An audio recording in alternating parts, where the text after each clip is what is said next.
As Lerner family is officially going to stay as Washington Nationals owners here in town, should you be discouraged by this? I say pump the brakes.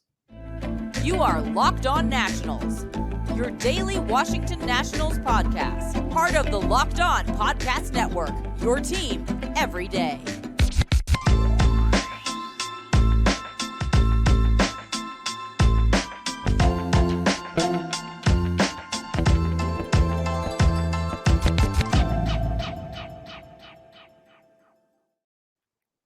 And thank you all for making Locked On Nationals your first listen every single day, as we are free and available wherever you get your podcasts. And of course, I'm your host, Ryan Clary. You can catch me over on Twitter at RyanClary11 and as well as the show page at LO_Nationals. For all your latest Nationals news and notes, just make sure to check us out over on Twitter and make sure to hit that subscriber button while you check us out over on YouTube as well. Just search Locked On Nationals there and hit that subscriber button. Later on in today's show, Anthony Rendon, an old friend here in town, made some news here.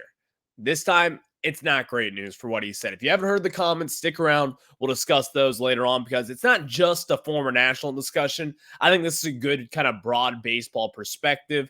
And ultimately, I think Anthony Rendon looks like a complete clown after these comments. I think we're going to discuss that a little bit later on and kind of lay the lumber on him because it's not all too great what he did there. Then also kind of rolling into this Lerner thing here is the Lerner family. They're still going to be owning the Washington Nationals. They finally announced that they will not be selling the team anymore. What has been the big issue then? Because I think a lot of people have this one thing in mind about what this grand issue has been with this Nationals team, but it may not be what you actually think. We'll discuss that later on in the show. But first, we're going to just kind of discuss with continued reaction to the Lerners still keeping the team here in town. They're going to be the owners for the foreseeable future. They're not going to be selling this team anytime soon. What's the reaction here? We'll discuss. But today's episode is brought to you by FanDuel. Make every moment more. New customers join today and you'll get $150 in bonus bets if your first bet of $5 or more wins. Visit FanDuel.com/lockedon to get started. So now let's get started here because this has been the big kind of overwhelming picture here with this Nationals team in DC. Everyone's been talking about this, about how the Nationals could be selling. It really looked as if the Nationals were going to be selling at some point in time over the last year or so. You kind of heard some rumblings about how they're not getting the right price that they thought they would be. Ted Leonsis made an offer of north of $2 billion at one point, and they still didn't seem as if they accepted it. And obviously now we know they did not accept that offer, and that offer will not be accepted moving forward. But here's the big thing, though, with this Nationals team. You should not be discouraged by the Lerner family still owning this team. And I think people should kind of pump the brakes on their reaction with this ownership situation here in town. Now, is this a good one? No. This is not a great ownership group. This is not an ownership group that you kind of put up on a pedestal and say, this is how you run an organization. It's not that. But on the other hand, this isn't the Angels, where it's a terrible ownership group led by Artie Moreno. This is not the Oakland A's with John Fisher. This is not anywhere near that. And also for a team familiar in town, this is not Dan Snyder and the Washington Commanders / formerly the Redskins. This is not that. It is very different. In fact, I would even go to say that the Lerner family, they're an average ownership group. The big complaint in town has always been that this team does not spend money. And over the last few years, yes, it is an unacceptable way that the way this Nationals team has quote unquote spent their money. They have not been spending on big free agents. They have not been spending on even mediocre free agents. They've rarely signed major league talent. They've been going the cheap route, signing Nick Senzel. And even then, other than that, Trevor Williams to a 2-year deal. Not much there. We understand that. That in itself is an issue. But think about it from this perspective. What would a good free agent do? What would a good free agency class do for this team? Would you win 70 games in 2022 instead of the 50-ish that you won that year? Would you win maybe 75 games? What would that ultimately get you? Because in my opinion, if you were to go out there and spend in free agency over the last few years, you'd get a lot of empty calorie wins. That doesn't really do too much for this team. That doesn't do too much for the overall picture of this team moving forward either. What does that do at the end of the day? Because I think that is kind of where people have struggled with this entire equation here in town. And also, not even to mention the entire Masson situation that has been happening behind the scenes here, that is still continuing to unfold, which also, by the way, there could be some good news coming out of this, hopefully sometime soon. David Rubenstein just bought the Baltimore Orioles, which also then bought Masson. Here's the thing, though. TV rights are not the same as what they were 10 years ago. The money coming in, it's still going to be different. It's still going to be more money, which is going to add to the bottom line at the end of the day. But still, it's not going to be life-changing money. It's not going to be franchise-altering money here. This isn't going to propel them to being one of the highest-spending teams in all of baseball. It usually just generally goes by market. The San Diego Padres, they kind of went the other way this year. They spent a ton of money. And now you know what's happening? Number one, they have no more TV rights. And number two, they're taking loans out in order to pay their payroll. And also, they didn't even make the playoffs. No postseason after a top 5 spending year. Signing Xander Bogaerts, trading for Juan Soto, extending Manny Machado. All the different things that the Padres did to go all in, they fell flat on their face. The Los Angeles Angels, Shohei Ohtani, Mike Trout, 2 of the game's greatest players that you have ever seen. They never had any success in the postseason. There is a bigger, overwhelming picture here to owning a baseball team than just spending in free agency here. There is. There always has been. There always will be. We'll kind of get into that later on and what the Nationals issue has been. But still, it always starts at the top with ownership. And now Ted Lerner, who passed away over the last few years here, who was the managing owner for the Nationals for the entirety of the 2010s here, then passed it on to his son, Mark Lerner. But still, it's not just Mark Lerner. It's an entire family that owns this team. He's just the principal owner here. He's the face that you see out in public. But even behind the scenes, you don't know who's really in and who's really out. Mark Lerner could be all in for the way that we know. But there's also a few other family members, which at this moment in time, I don't know how many there are, but still, it's a managing group. The others could be the ones who are all the way out and being like, we just want to get this money now, move on with this team, and see what happens. But in Mark Lerner's case, he could be the one saying, we want this team, or I want this team, and you're going to want this team too, and let me make all the decisions, and we'll figure it out from here. The thing, the whole entire picture of this, it's not the best thing ever, but it's also not the worst thing ever with this ownership group keeping this team here. Because you don't really know what's going to be knocking on the other side of the door, which by right now we kind of knew who it was going to be if they were to sell. It would have been Ted Leonsis. Are you really encouraged by Ted Leonsis owning another team here in Washington, D.C.? Look at the Capitals. Not to say that just because you have Alex Ovechkin, you should be winning a Stanley Cup every single year, but you've only made it to the Eastern Conference Finals once with him. You've also only made one Stanley Cup run with him. Something about that just does not click, especially when you have Alex Ovechkin and Nicholas Backstrom. Alex Ovechkin, who is a top player ever, probably the greatest goal scorer ever that we have ever seen, only made one Stanley Cup run. Not to say that's Ted Leonsis' fault, but still, it always starts at the top, and I do believe in that. The Wizards, they're the Wizards. They haven't won since the 70s. The overwhelming picture, and the overwhelming majority of Nationals fans here, they want the Lerner family gone. I understand that. But it's not just all on them. It is not. Just spending your money, it's great. It sounds great. Cody Bellinger coming in town would be awesome. But it's not the issue with this Nationals team. And also, let me say this. Now, if you go to next offseason, because this is going to be a tough year, again, it's going to be a tough one. You're going to be rebuilding. You're going to be seeing a lot of growth, a lot of prospect movement. That's really where your wins are going to be coming in 2024. But going into next offseason now, where it is a loaded class, there are a ton of big names. Zach Wheeler named one, Pete Alonso, a couple big-time free agents, which make a lot of sense for the Nationals moving forward. If the Lerner family were to decide next offseason and say, we're not going to spend here, I got a problem. That is when you'll hear me complain about this right now. Because going into this season, if you were to sign a Rhys Hoskins, yes, it would be a better product in the field. And yeah, you could maybe say the Nationals could make a case to win 80 games, but Rhys Hoskins is going to make all that difference. It's also going to come up with a lot of different prospects who are due to come up this year. So now going into next offseason, that is where I'll really kind of check the Lerner's box and say, this is where you got to go. You got to sign free agents here. You got to add to this roster. And if they do that, good for them. If they don't, I'm out. Simple as that.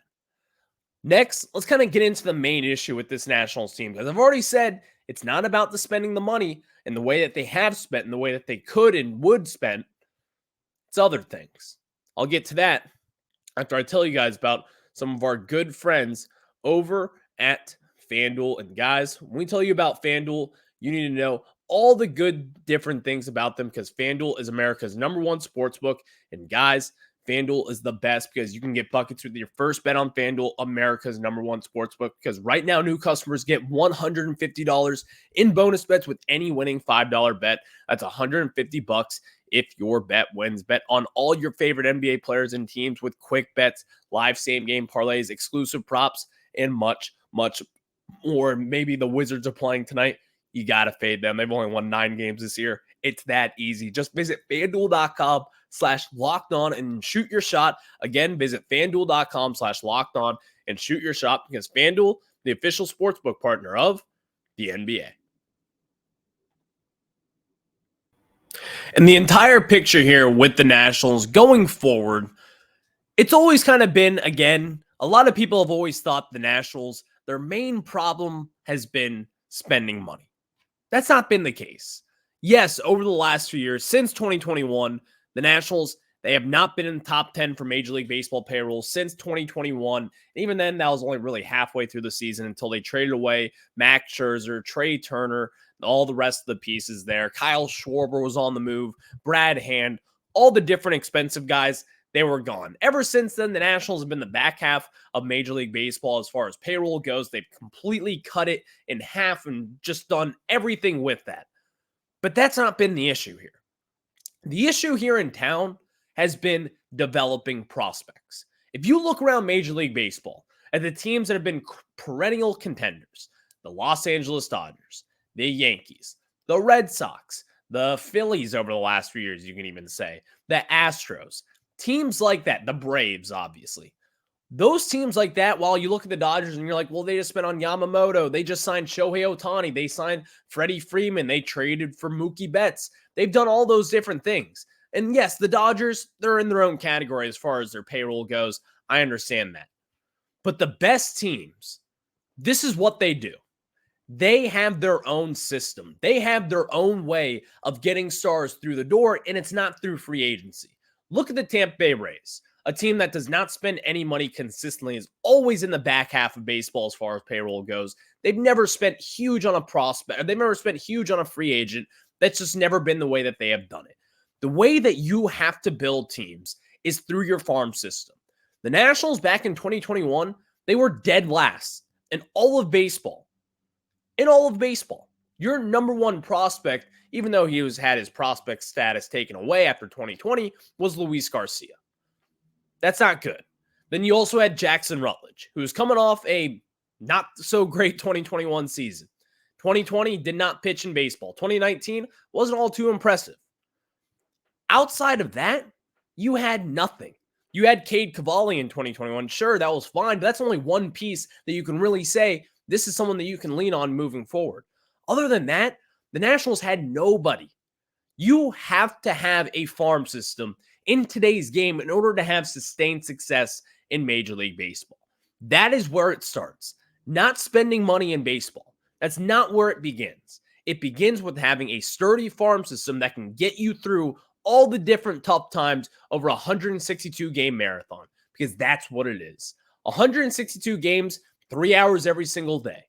So many opportunities for guys to get hurt, like you see with LA with Anthony Rendon and Mike Trout at times. There are opportunities where guys have to maybe take a break because of paternity leave or whatever may be coming up in life. You know what guys are filling up those spots and kind of fill around the roster?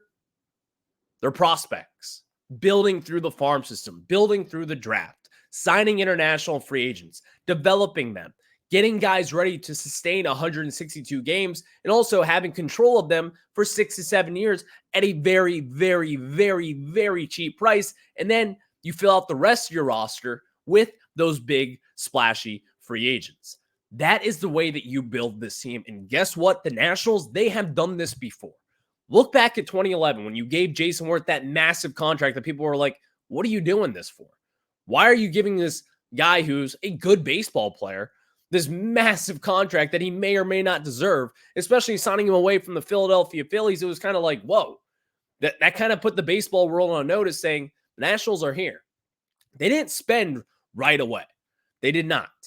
You had your Steven Strasburg come up in 2012, or he came up in 2010, obviously, recovered from Tommy John in 2011, then came back in 2012, looked pretty damn good there, got shut down, we all know. You traded for Gio Gonzalez. You did all the right things. You have Jordan Zimmerman come back, look very good in 2012. You have all the different things that kind of add up to get you to a point where you can spend on a Max Scherzer then.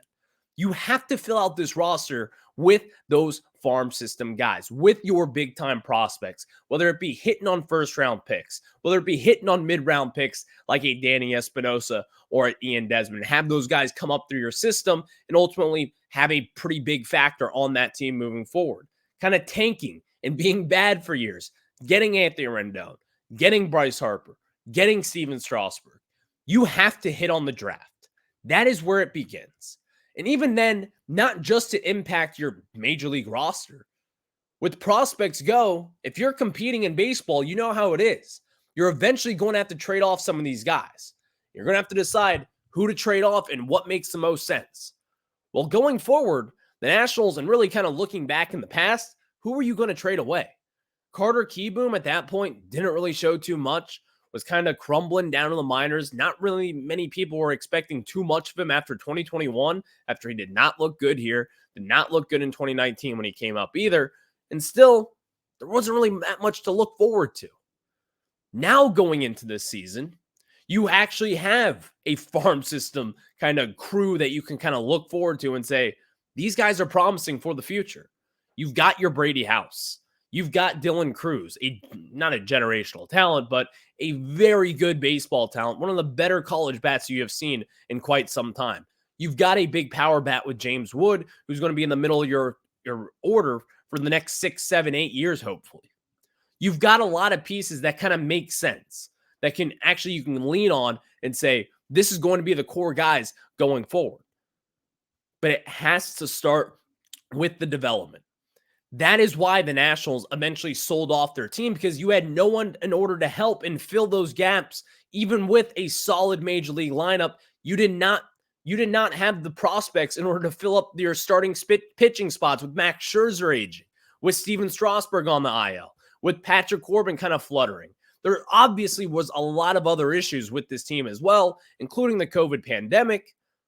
But whether you like it or not, the main issue has not been the way that the Nationals have spent. 2021, they spent. They had a top 10 payroll in all of baseball. Was not good. It was a losing record team. And obviously you had weird issues like COVID was still lingering around. Trey Turner got COVID. Max Scherzer, I believe, got COVID at one point. Brad Hand blew up and was blowing saves left and right. There were factors going into that as to why the Nationals stunk that year. But also in years past, you've seen it. The New York Mets had the highest payroll in Major League history this last year. They almost were worse than the Nationals last year. It's not about spending money, guys. It's that simple, in my opinion. It starts with the way that you build up your farm system. And that is where it's going to be, and that is where the Nationals are headed right now. But now, again, to kind of reiterate from the first segment, I can say this. We can all say this.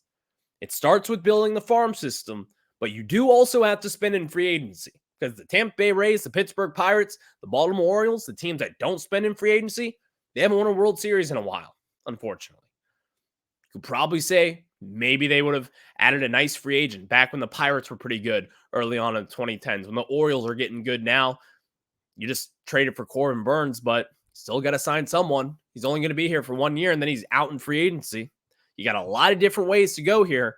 You got to build through the draft, through international scouting, and also kind of the cherry on top is through free agency, and that is how you build a winning contender. That is what Nationals did back in the 2010s in order to have that huge long run from 2012 all the way through 2019 where you were expecting a postseason run. You're going to have that again, and right now, you can make the case that it's adding up to be that way. But still, if the Lerner family, if they decide not to spend this upcoming offseason, it's time to be upset. That is where it starts for next offseason. That is when I'll start to ask for my return with this Lerner family. That is where it all begins. Thank you all for making Locked On Nats your first listen every single day, as we are free and available wherever you get your podcast. Next, let's talk about Anthony Rendon here. Still just a weird guy, to say the least. We'll discuss that and what he said.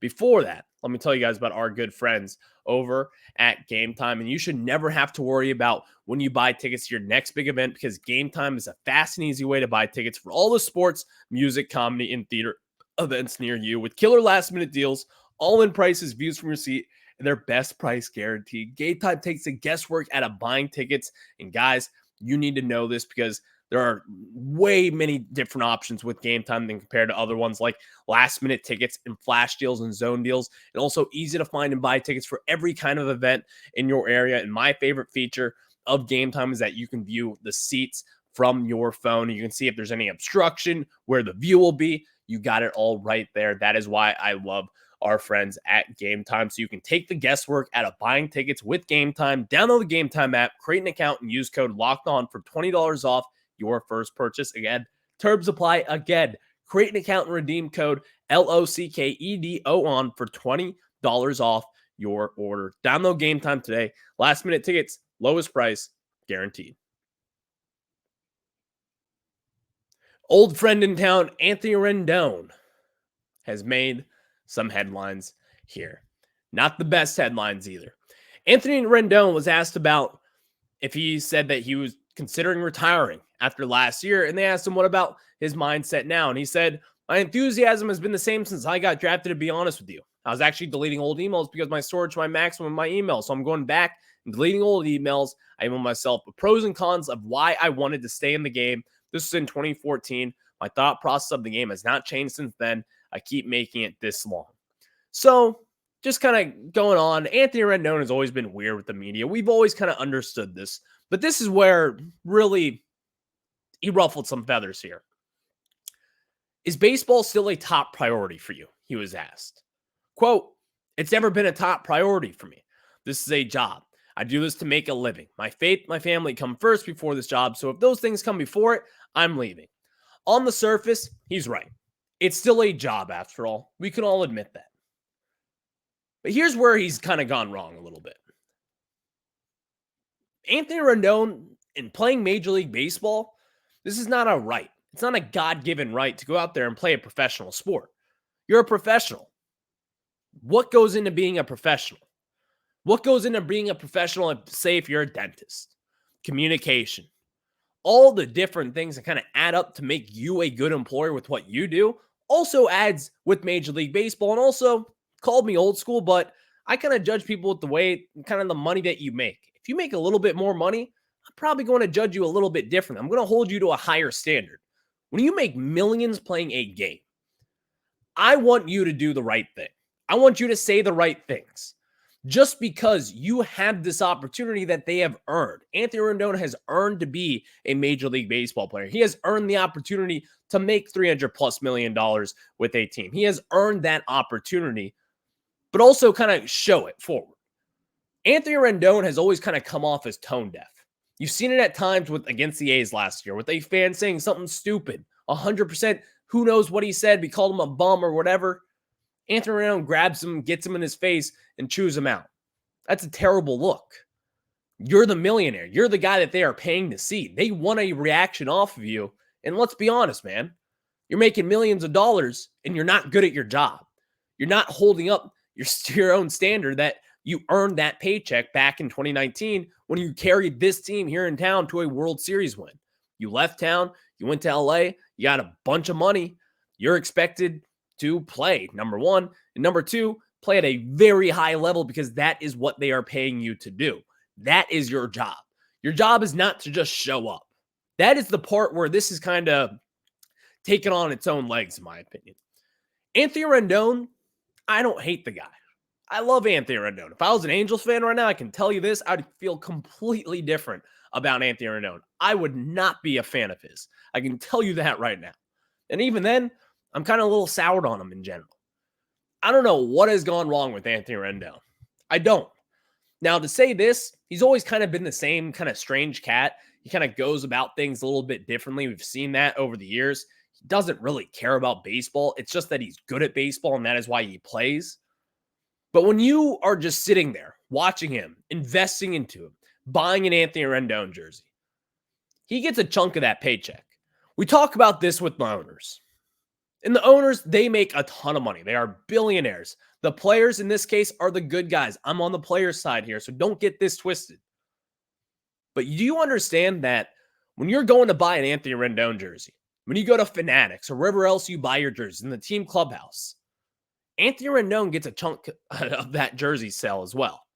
He gets a little bit of that money. I don't know how much it is, but he sees it at some point, just like the owners do. So when you talk about a team, when you talk about an ownership group like John Fisher with the Oakland A's, you don't want to spend and invest in them because they're not going to invest in us. 100% agree. But I can also say that same thing about Anthony Rendon. I'm not going to invest a single penny into what Anthony Rendon says if he's like, listen, this is not a priority for me. It's a priority because it's my job and everything. But still, I'm here, aren't I? That's what you say? Come on, man. You're not that good right now. You're not a popular name in LA. In fact, there are a lot of reasons as to why this Angels team has kind of crumbled apart, and you could be at the forefront of it. Yes, losing Shohei Ohtani stinks, but it's not a good look for Anthony Rendon. I don't know what to make of it, but I'm glad he is not our thing anymore. Imagine if the Nationals extended Anthony Rendon. Oh my God. Thank you all for making Locked On Nets your first listen every single day, as we are free and available wherever you get your podcasts. I will catch you guys tomorrow on the flip side. Until then, have a good one. I'll see you later.